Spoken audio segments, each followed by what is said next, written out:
You're listening to Trek FM.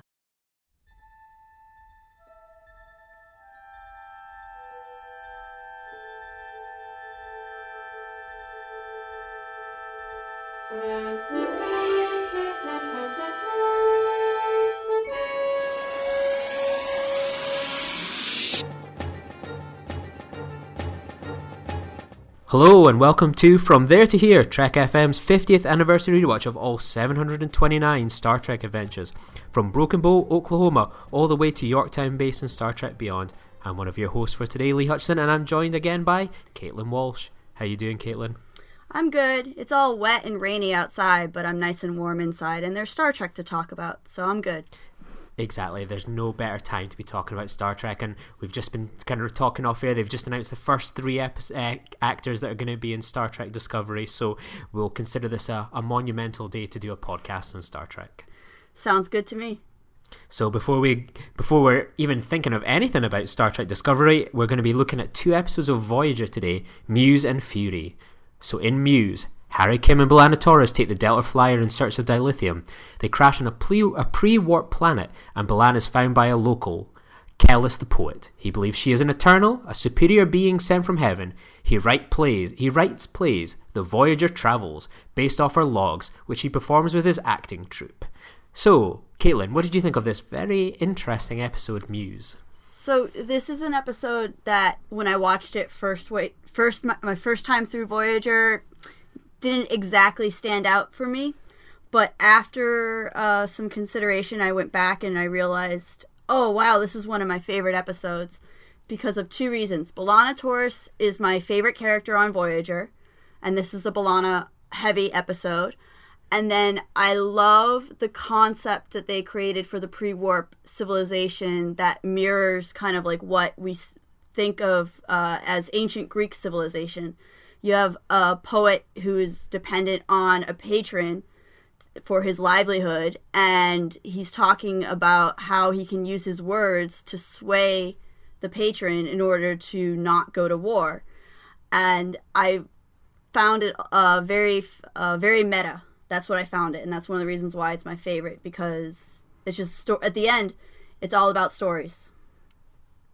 It's awesome when you can get someone on one of these shows where they get the chance to discuss one of their favourite episodes. And while it's not one of my favourite Voyager episodes or kind of in that top bracket, I actually think this is a really, really good episode. And I've always said it with Voyager episodes, and it's something we'll maybe touch upon a few times in this block, is I love when Voyager does kind of unique ideas that they may not always win or they may not always be kind of successful, but they're ambitious and unique. That I couldn't imagine an episode like Muse in Deep Space Nine, TNG, the original series, when too many episodes of Voyager feel like kind of Next Generation Light or kind of traditional Trek. Something like this is just uniquely Voyager, and I think that's a total treat when you've got 176 episodes. That episodes like Muse, well, maybe when you watch it, as you say, for the first time, doesn't necessarily stand out, but in retrospect you think, wow, that's pretty special, that's pretty unique. And I think it's certainly something that, you know, I was really interested in when I was excited to watch this episode for this block, because I don't think I'd watched it since the first time round, and it was just as great as I kind of hoped it was going to be when I thought, oh, that's the episode about the plays. I bet that's going to be much better than I remember. Yeah, do you remember the part where the older poet who's part of the chorus is complaining about young writers these days and how they're always having to rely on these tricks like mistaken identity? It just reminded me so much of viewers complaining about, oh, all we have on this TV show is special effects. You take those away and the story's so flat, it's boring. And it's just like, no matter what time, if you're in ancient Greece or if you're in today, you're not going to please everyone with your art. So just be unique and you'll stand out eventually. And I think what they've done is, it almost makes it even a bit more meta, is that how many times on From There to Here to The Journey have episodes been about, oh my god, another crash shuttle, another missing crew member. And I, you know, hearing probably the synopsis of this episode, you think, are you kidding me again? And it's almost totally glossed over that the search for B'Elanna Torres maybe consists of a few half scenes on Voyager. It's not really driving the episode. What's driving the episode is the play aspect, and that's really, really good. It takes a really predictable, tedious trope of Voyager, and it does something unique with it. So that shows you that you can do these wonderful episodes with something that's kind of well worn, and that's something it frustrates you now in kind of retrospect, thinking Voyager could have kind of done a lot more of this. They had a lot more chances, and I think Muse really does stand the test of time and is a wonderful episode. Yeah, I went so far as trying to cobble together a costume from Muse to be one of the chorus members for a convention that was for Voyager's 20th anniversary. So that's awesome. Yeah, I was trying to think of something to cosplay for Star Trek Las Vegas, and I don't really like the idea of, another Star Trek uniform, because you see, that's not what I'm into cosplaying. I'm into the interesting character, the interesting stories and wanting to represent that. So I won't really toot my own horn. It didn't turn out very well, but I was proud of what I cobbled together. And that's something I always think. Some of the best cosplay outfits are those ones that are cobbled together. That whenever, I'm not much of a cosplayer at all, but maybe when I'm going on like a kind of fancy dress night out or a party or something like that, I cobble something together. I think that's a bit of fun sometimes. It's easy to buy the expensive cosplay outfits where they've got all the buttons and bows. Sometimes it's just part of the fun is going, I love this thing and I'm going to create something out of it. That's the same goes with cosplay, fan fiction, podcasting, as we're doing just now. You've taken a love for this episode and you're here broadcasting it all around the world, and that's an amazing thing. Yeah, it's pretty awesome just how much fandom turns into content creating, or rather creativity, just love of a thing eventually leads to people making things for that love.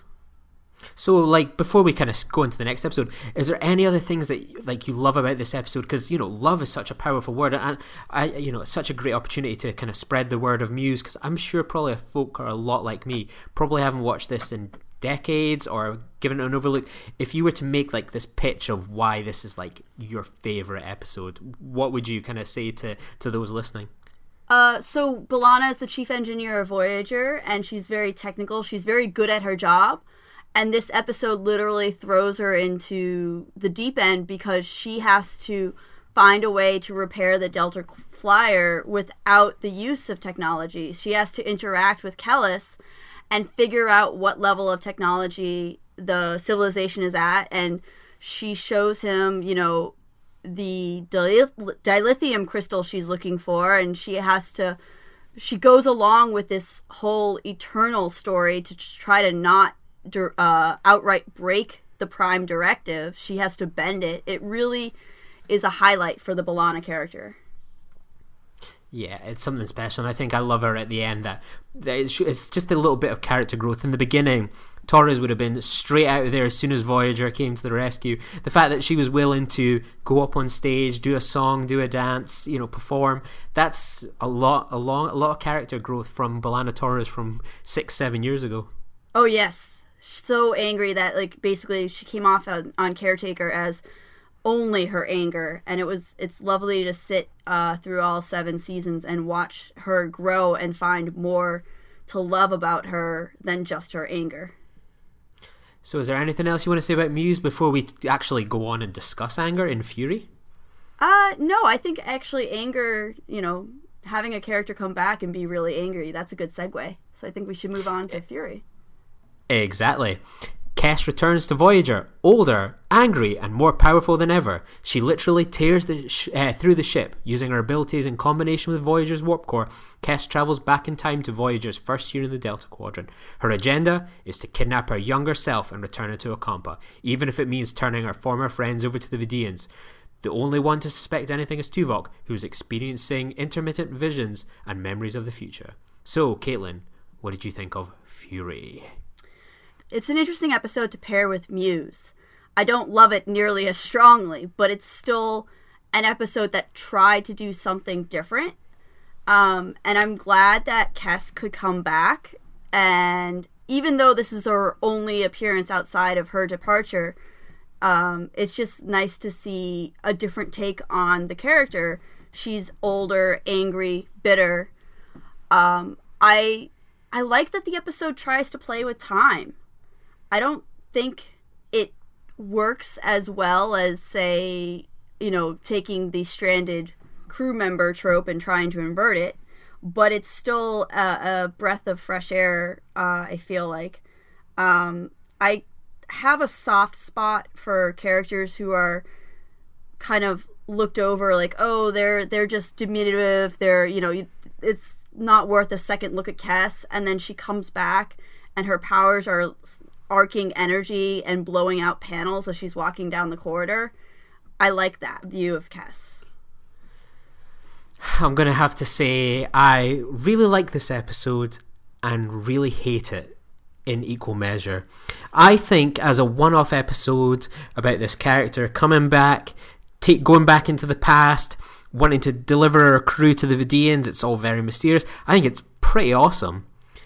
But I think it's a total disrespect to the character of Kes, and I think it's the laziest option that they could have picked. That the idea of Kes coming back older, angry, like out of control with her powers, what she must have been going through since we last saw her a few seasons ago, just it explodes your mind with the possibilities. And I think what would have been really great is to see what was probably the best part of the episode is Janeway reaching out to her younger self reaching out to her and trying to remind her about what she was like just a few years ago and trying to give her a bit of hope again. And I'd like to have seen the whole episode be about that, as opposed to be this kind of, okay, time travel, romp, Vidians, a bit of a good character is now evil. It felt too pantomime. I felt like all this amazing writing that they did for Kes, it kind of felt like they just disrespected it, that it was like, oh, we've got this idea, let's just go with it. I think it would have been so much more powerful to bring this character back and almost have an intervention with her friends, Janeway, Neelix, Tuvok, have all these people that she loved, cared about, and they cared about her, and try and remind her about what it was like, try and help her through this traumatic experience, because that's something that's only dealt with so quickly towards the end. Like, Neelix kind of goes, oh, just looking at someone I remember. That's a great moment. That could have been the whole episode. It just feels like a really tacky way to end this Kes adventure, that we get to spend a bit of time with older Kes and then she flies off into the sunset.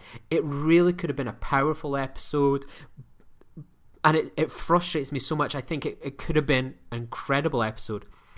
Instead, we get this perfectly enjoyable romp of an episode, but it's always at the back of my mind thinking this was the worst approach they could have done. Despite the fact it's enjoyable enough, it's largely very disrespectful to the writing, the character growth, and it just feels like another excuse, I think, to just go back into the past, a bit of time travel, bring back the Vidians, and I just feel disappointed with it, frankly.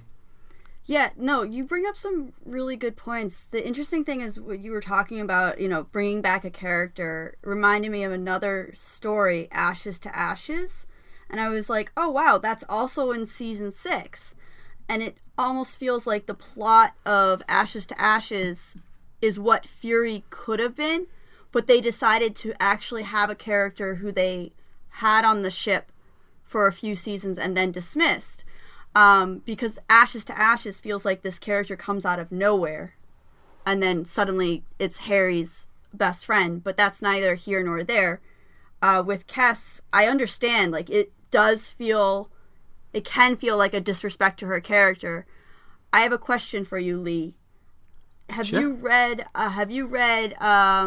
String Theory? It's a Voyager trilogy of novels that are set place between end of season 4 and beginning of season 5. No, I'm not much of a literary treks kind of guy. I'm a non-fiction reader, so if it's like a behind-the-scenes book about Star Trek, the making of it, I'm totally all over it. I don't really read the literary universe, more so when I was younger, but it's something that it kind of doesn't appeal to me as an adult. I always consider the episodes or the canon, and anything that's kind of written is just like a nice side note. I don't consider it part of that kind of journey, so it's not something I've ever really particularly followed. So no to your question, sorry. It's okay. It's okay. The reason why I bring it up is because in that trilogy, the Voyager crew deal with the other caretaker species, and Cass is also involved. So if you're thinking of like, oh, this one-time appearance was a real insult to her character, you may want to look up this trilogy of novels and try to integrate the canon with the expanded universe and try to do justice to her character. Yeah, I think hopefully people take on that recommendation. If they feel like me that it's a disrespect, maybe worth seeking out that book. I'm sure you can find it on Kindles or Amazon. I'm sure you can find it somewhere. Yes, I ended up getting it from my local library. I was lucky. What's a library? Oh, it's this place where people get books that they can borrow to save money. So is there anything else you want to say about Fury before we wrap up this episode? It's an interesting episode to pair with Muse. I feel like I can't do Fury as much justice because it's paired with Muse. So don't let my lukewarm enthusiasm deter you from checking it out again. Maybe take Lee's love and hate as a more incentive to check it out rather than my incentive. Yeah, and episodes like that where it can split opinions, so passionately. Like, for example, I've said it a few times on Voyager podcast, I love Threshold. I love when Voyager goes wacky and crazy and unique, and something like Muse does that so well, whereas Fury just feels kind of lazy and hacky. Well, it's enjoyable kind of B-movie sort of schlock with what it deals with. That's enjoyable in itself. I enjoyed watching this, last night before we recorded, but in the grand scheme of things, in terms of the overall arting picture, I think it's a tough episode to be happy with that this was the road they went down. But I think it could be interesting to see what people say in the Babel conference after they've listened to this episode on what they think of Muse and Fury. Yes. If enough people are interested, I may be prompted to post my cosplay picture. But I'm not going to throw it out there for the internet wolves right away. I'll have to see what the feedback is. Sounds good. That sounds like a good plug. So, Caitlin, if people wanted to find you on the internet, on other shows, where can people find you? Well, if you like my podcasting voice, I can be heard on Star Trek Romulans Bearing Gifts. And I'm on Twitter at Walsh Caitlin. That's my last name, first name. And there'll also be a Twitter link to the podcast I'm on. And I'm still in the Babel conference, so if you want to get in touch with me there, just tag me and I'll see the post. What about you, Lee? Yeah, you can find me on Twitter at Lee_Nostromo. You can find me at Star Trek VHS. You can find me on the Filibuster podcast on the Nerd Party Network, talking about geek culture and sometimes Star Trek quite broadly. And you can find me on the network on the Earl Grey podcast. So hopefully you'll join us tomorrow for another pair of Voyager episodes. So, till next time, live long and prosper.